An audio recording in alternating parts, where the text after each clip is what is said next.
Welcome back. In today's discussion, we will look at the accuracy of percentages and how we can assess the accuracy of uh, inferences from the sample to the population. So this is our first formal introduction to estimating from the sample to the population. From up till now, we've had the population or our box, and we've been able to take draws from that and get exact data about values. Now we're going to look at some situations where you don't have the population parameter, and so we have some methods for getting around that issue. And we'll look at those techniques today, namely bootstrapping, and address a basic problem. When you estimate from the sample to the population, the estimate is always apt to be a bit off. Remember, estimates are always a bit off. That's why we have all these standard errors. We'll accumulate a few more today. And we need the standard error because it helps determine the accuracy of the estimate. And we will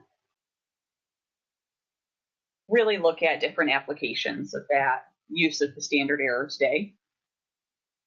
First, let's think about the basic process of inference from the sample to the population. In the bootstrap method, when sampling from a 0 to 1 box, with an unknown composition, so you don't know ahead of time the category that the tickets or people in the box are, we have this technique called bootstrapping, where we use the standard deviation of the box, or where we obtain the standard deviation of the box through an estimate by substituting the fractions, the fractional representation of the box in the sample for the unknown fractions in the box. And this is maybe conceptually a little bit tricky. We're just going to deal with this on it. Look at a very special case when the sample is reasonably large. So we can do this, get good estimates. And so we'll look at some particular cases that are where this works really well and is sort of an easy example of this idea of bootstrapping. And this is actually a pretty common procedure in research nowadays. So it is good for us to take a look at bootstrapping and get a better understanding of what we're really doing here. At first, the procedure may seem crude to you, but with even a moderate sized sample, the fraction of ones among the draws is pretty likely to be close to the fraction in the box. This is true for the zeros, of course. And if survey organizations, when they use their sample fractions to estimate the SD of the box, they're not likely to be far wrong in estimating the standard error. So we'll see how we can't know from our bootstrapping the exact population parameter. We can just get an estimate of it and get a range or confidence interval in which we are 95% confident that the estimate will fall.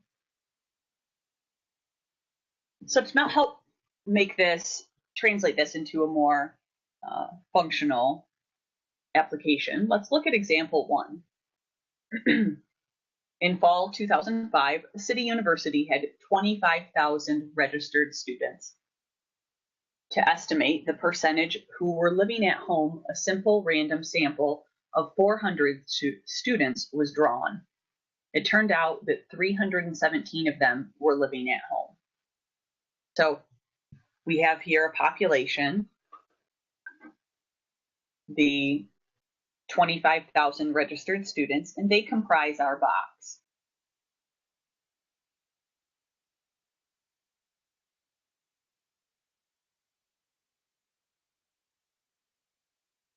These 25,000 students are the box, but we don't know within the box which, ticket they are. Are they living at home or living somewhere else? But we do know the percentage of students living at home in our sample. So we can use that percentage to estimate the percentage of students at the university who were living at home in fall 2005. Thus, we are bootstrapping to go from our sample percentage to our population estimate. So we have 400 draws from this box.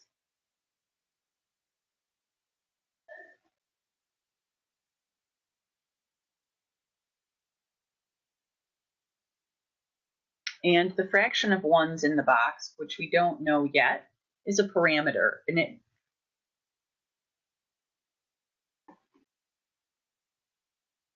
it's unknown, but we can estimate it based on the other data. As you see, we can just simply get the sample percentage, multiply it by 100%. And so we're then going to estimate what's happening.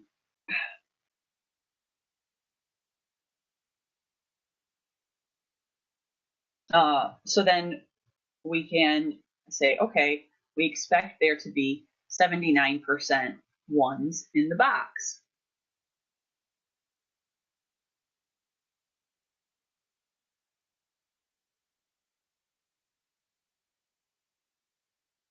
So that's the first step. But now we need to attach a standard error to the estimate.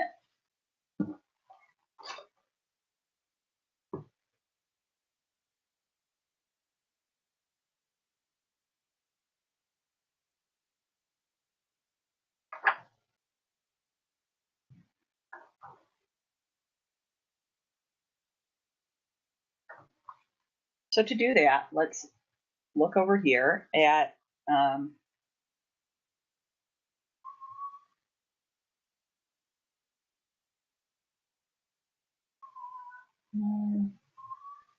terms. I wish I had a little more space here. But we know that the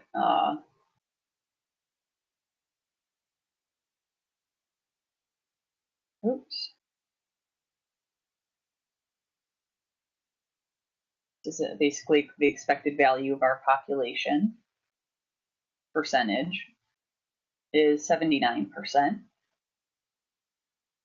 We'll need to get our standard error.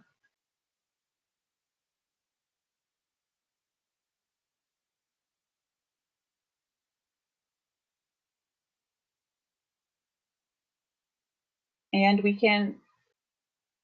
we already know things like the mean of the box percentage, or the mean of the box actually, not as a percentage. We know it's going to be 0.79 because it's going to the estimated mean.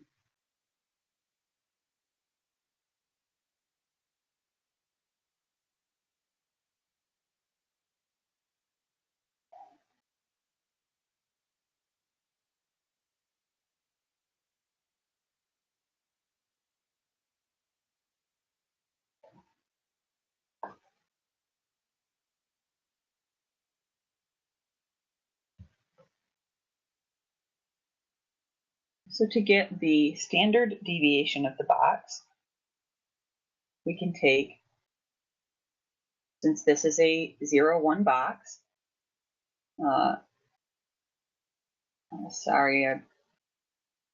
most of my slides, the other slides today have more space, but I forgot to make this one smaller because we keep running out of space. The standard deviation, remember, we have a shortcut for the big minus small times the square root of the big fraction times the small. fraction. And in this case, big minus small is 1 minus 0 times the square root of our big is the 1s, so 0.79 times our small proportion, which is 0.21. And when we work this out, we see that the standard deviation is approximately 0.41.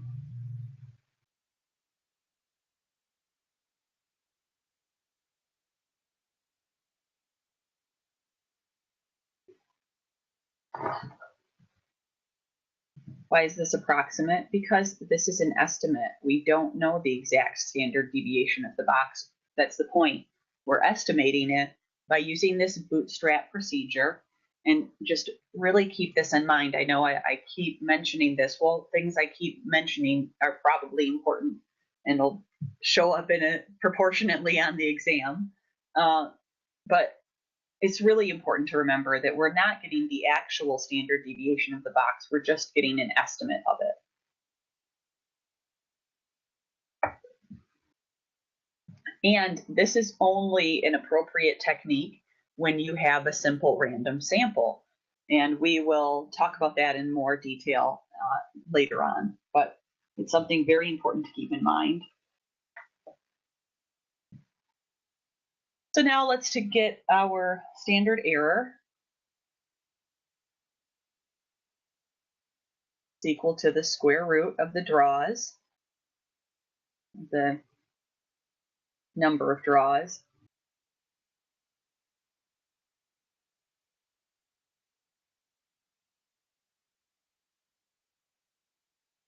Uh-oh.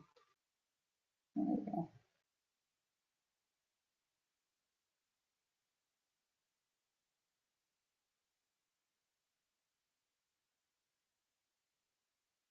Times, of course, the standard deviation. And so we're right there to do our standard error, square root of 400 times our standard deviation estimate of 0.41, giving us a standard error of approximately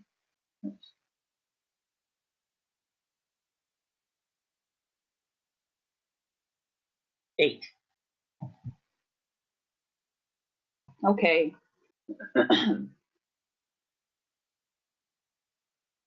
If we want to turn this into a standard error for the percentage, we simply take 8 out of 400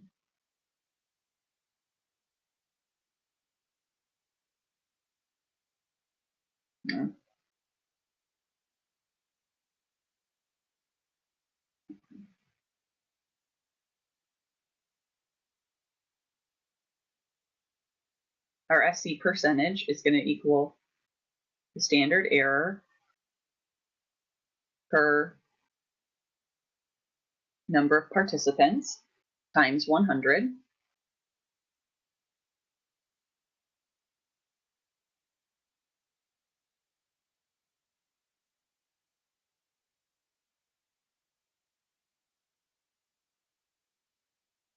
Which is about 2%.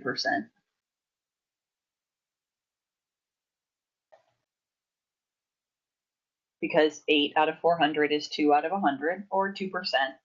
The idea being here, this is a rate. We're getting, when we get a percentage, the main difference between the percentages that we've been getting and the things like the sum of draws, etc., is that percentages are always a rate. And so this is giving us the standard error per participant.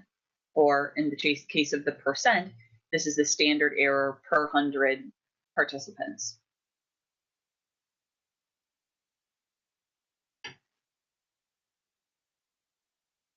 So to answer our question here, the percentage of students living at home in fall 2005,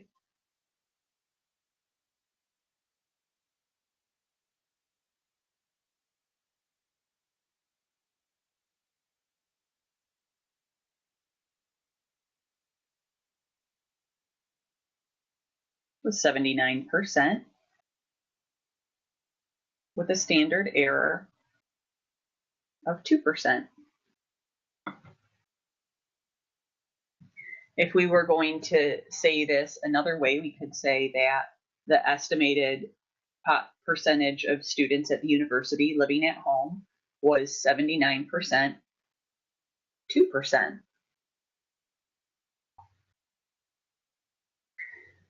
Let's build on this idea a little bit and add in our confidence intervals. In the previous example, 79% of the students were living at home.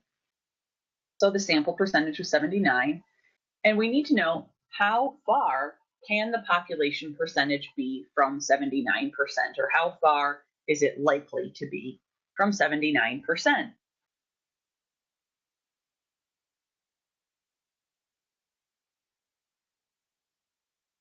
For example, we could get a sample percentage equal to 79% if the true population percentage was 77% and we had, as expected, 2% chance error.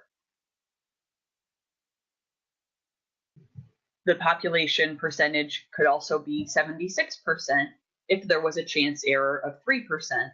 That's unlikely because 3% is 1.5 standard errors. So there's a 68% chance that the chance error is 2%. And when we get to a larger error, like one that would correspond to 2 standard errors,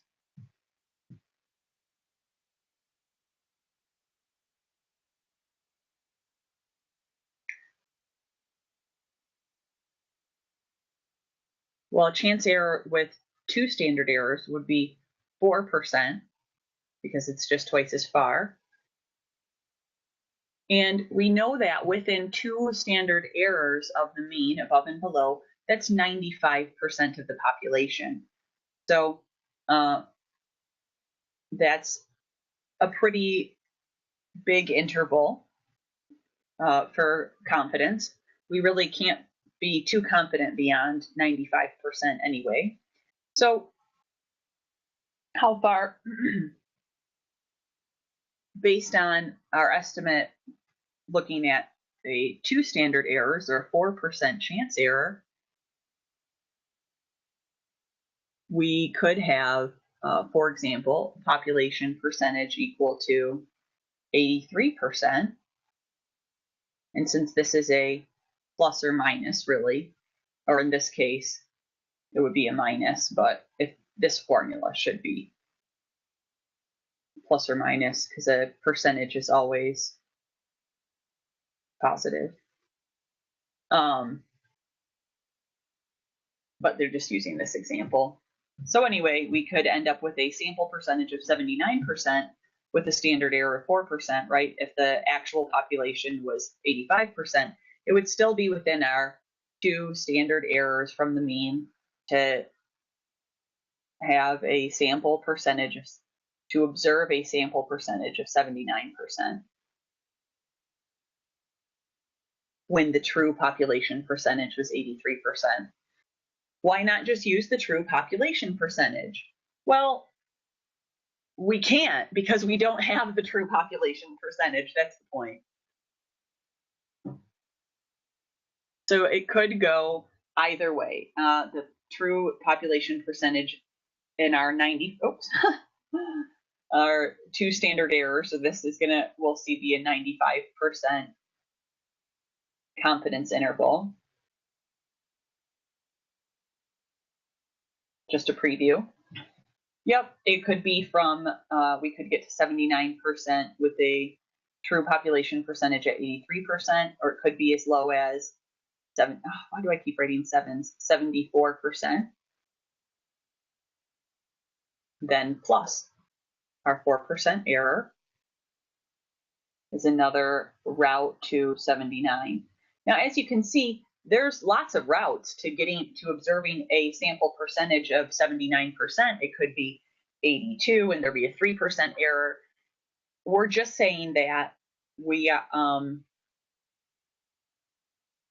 95% confident that the population percentage is 79%, give or take 4%.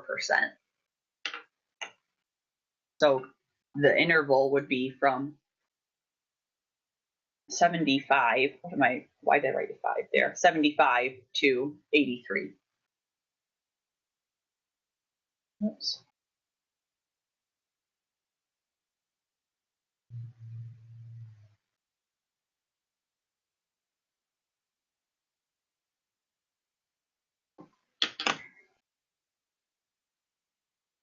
With 95% confidence, this is a very common confidence interval. With chance error, there's no sharp dividing line between what's possible or impossible. We just have by convention, frequently use the 95% confidence interval. Sometimes in studies, you'll see a larger interval, like a 99% confidence, sometimes a smaller one. If you want a different confidence level, you can really use any level except 100% by going in the right number of standard errors in either direction from the sample population or from the sample percentage. So this is just down to another way to think about or another way to use standard error estimates.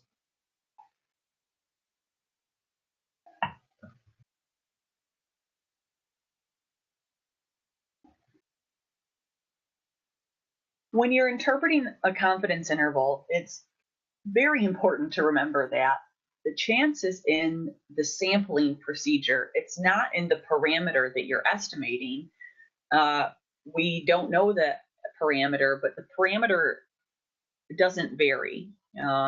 This is a topic of theoretical debate. I'll tell you that. We're taking what's called a frequentist approach. This is just for your reference. I know many of you are planning to go to grad school, and so you might encounter this other idea. This is a very big area of debate right now for a long time, but this is a frequentist idea saying that the parameter doesn't vary, that chances in the sampling procedure. Now the chances there's always chance in the sampling procedure, whether you're a frequentist or the other idea about this, which is called a Bayesian.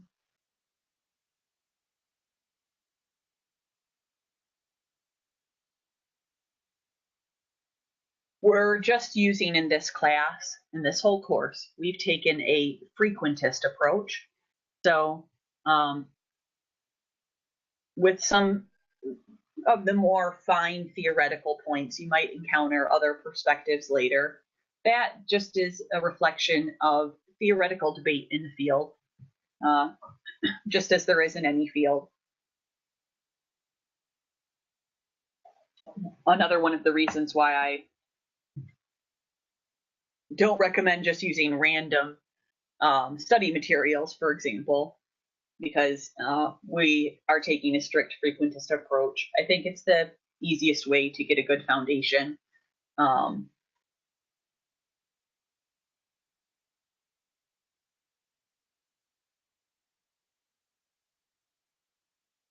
Long story short, when you're interpreting the confidence interval, the chances in the sampling procedure, not in the parameter. Because the chances are in the sampling procedure, this is another reason why the confidence interval is only appropriate when to use when a simple random sample process has been used.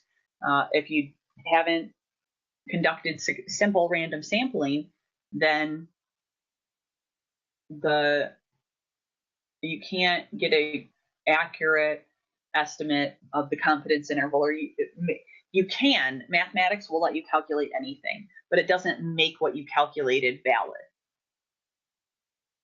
And this is the reason for that is because, this is the big reason behind much of the reasoning about why our simple random samples are so important for the techniques we're using, because the chances in the sampling procedure, and when we can use this reliable sampling procedure, which is random in and of itself, we use the rules of random chance, which are also reliable. As you know, we have these normal distributions and other reliable ways to manage random chance. We don't have reliable ways to manage non-random chance, like selection bias.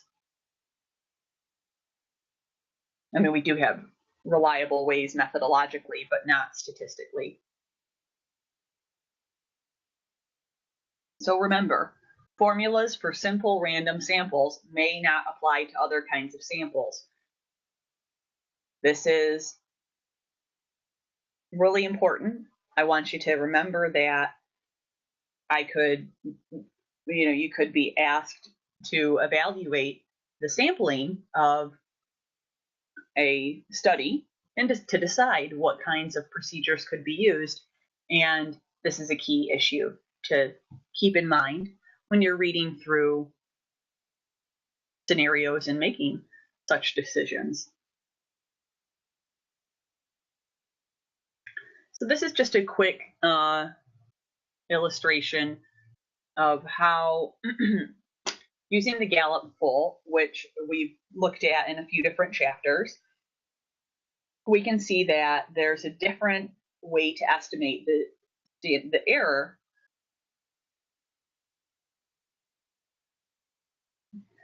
Excuse me, because the Gallup poll is not a simple random sample, the errors in the prediction are actually a lot bigger. So it's easy to think that a big poll like the Gallup poll is going to be better able to manage error because they use a complex sampling design, but that's not always true.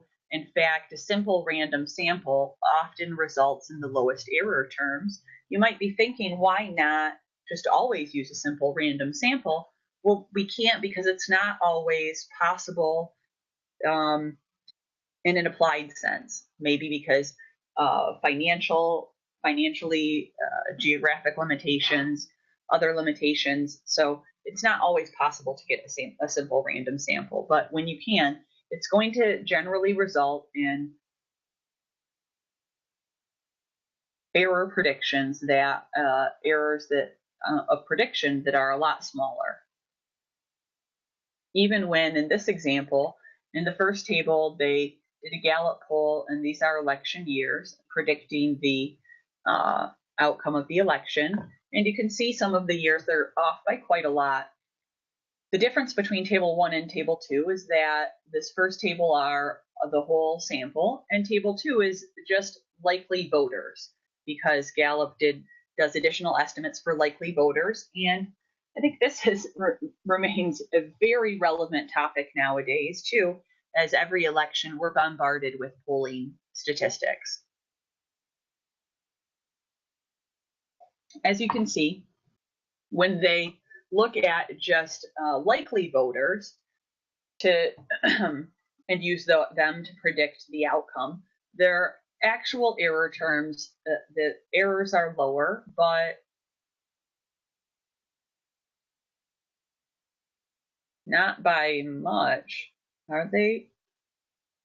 They're not lower. Huh. That's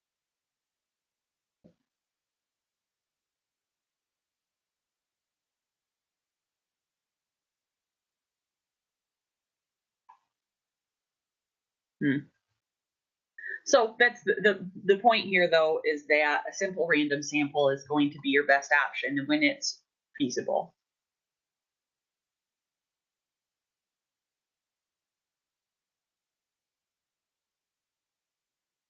And there's a couple of issues in the sampling that we can look at for the Gallup poll. First, they do estimates based on the whole sample and then on likely voters. But likely voters are just in and of itself, there's some bias there. These are people identifying as likely voters or perhaps identified as likely voters. Yeah, I don't. So there's already some error in that process. And another issue is that the Gallup poll is not like drawing tickets at random. It's not a random sample. So there's 3 other pertinent issues.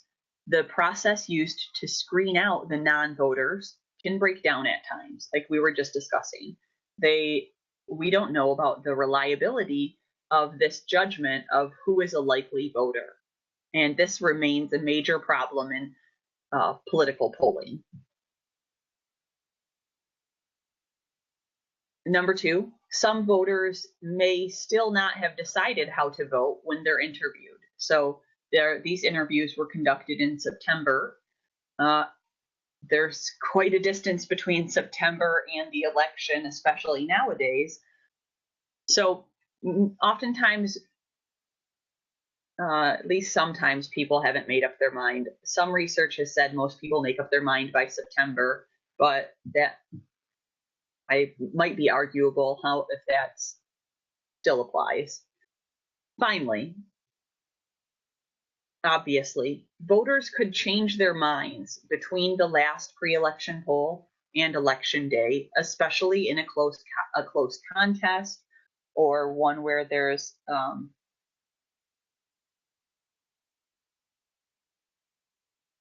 lots of uncertainty leading up to the election, either way. So anytime you look at a sample and looking at a sampling methodology, it's important to think about, okay, do I see any potential problems with this sampling process? With a simple random sample, the sample percentage is used to estimate the population percentage. This is convenient, and it's one of the great advantages of having a simple random sample. However, our estimated sample percentage, our sample percentage will vary from the population percentage inevitably, always, due to chance error.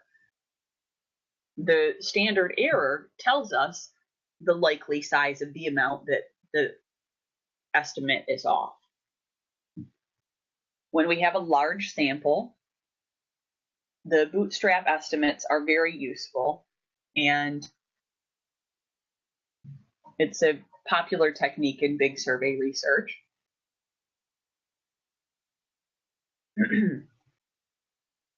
A confidence interval for the population percentage is simply just obtained by going the right number of standard errors either way from your sample population or from your sample percentage. This is nothing, not a real new idea. We are just now, instead of looking at particular probabilities at certain scores, now we're saying, well, we reliably look at this 95% interval, and we call it a confidence interval, although we could use other percentages. It's just that 95% is the most common. And the final take-home message here is that the formulas for simple random samples may not apply to other kinds of samples. So when you are evaluating a research methods scenario, keep that in mind.